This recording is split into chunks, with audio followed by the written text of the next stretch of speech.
তুমি কি জানো আমাদের ছোটবেলার প্রিয় দুষ্টু শিনচ্যান কার্টুনের মধ্যে লুকিয়ে আছে এমন কিছু রহস্য যা জানলে তোমার মাথা ঘুরে যাবে।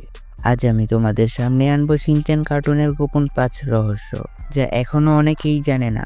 তাহলে চলো শুরু করা যাক আজকের রহস্যের যাত্রা। প্রথমে জানবো শিনচ্যান কার্টুন কোথায় তৈরি হয়েছিল আর কিভাবে শিনচ্যান কার্টুন ইন্ডিয়া টিভি চ্যানেলে আসে।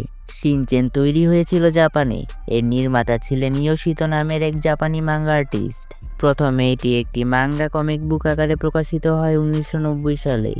এই মাঙ্গা এত জনপ্রিয় হয়ে যায় যে 1992 সালে এটি থেকে তৈরি হয় অ্যানিমে সিরিজ কার্টুন।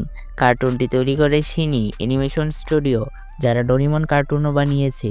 এই স্টুডিও জাপানের টোকিও শহরে অবস্থিত। শিনচ্যান প্রথমে ভারতে আসে 2006 সালে, যখন হাঙ্গামা টিভি এই সিরিজটি ডাব করে এবং হিন্দি ভাষায় প্রচার শুরু করে। প্রথম দিকে কার্টুনের কন্টেন্ট ছিল জাপানি সংস্করণের মতো, মানে একটু অ্যাডাল্ট জোক বা মিউচার ডায়লগ।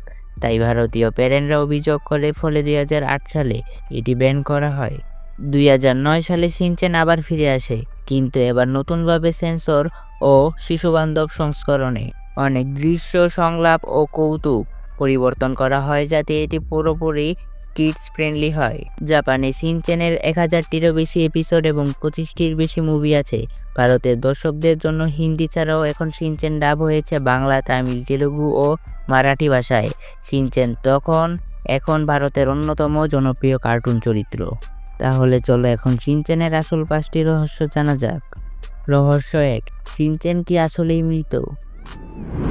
একটা জনপ্রিয় ফ্যান থিওরি বলে শিনচ্যান আসলে অনেক আগেই মারা গেছে। গল্পটা নাকি তার মা মিসার কল্পনা।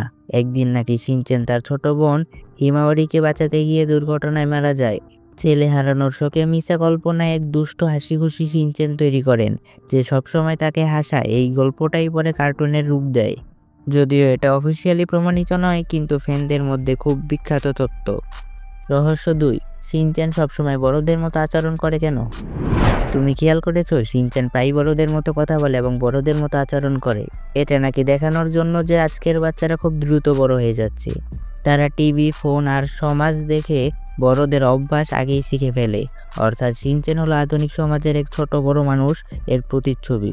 রহস্য 3, শিনচ্যানের নাম ক্রিন শিনচ্যান কেন?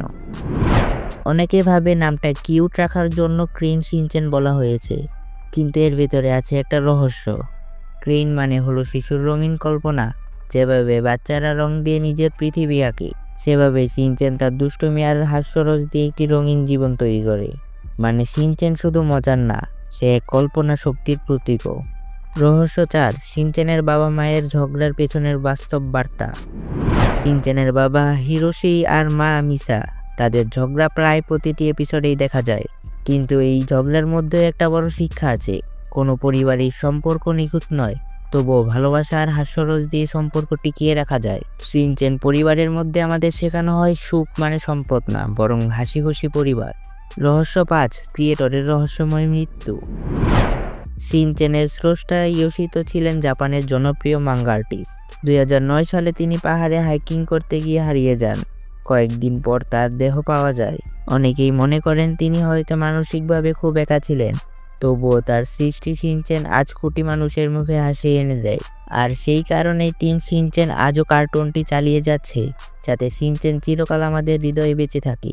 তো বন্ধুরা, এই ছিল শিনচ্যান কার্টুনের গোপন 5 রহস্য। সবচেয়ে অবাক লাগলো কোনটি কমেন্টে জানাও। আর ভিডিও ভালো লাগলে লাইক দিও, শেয়ার করো, আর এমনই মজার রহস্য জানতে চ্যানেলটি সাবস্ক্রাইব করে রাখো। পরের ভিডিওতে আবার দেখা হবে, ততক্ষণ পর্যন্ত হাসি খুশি থাকো, ঠিক শিনচ্যানের মতো।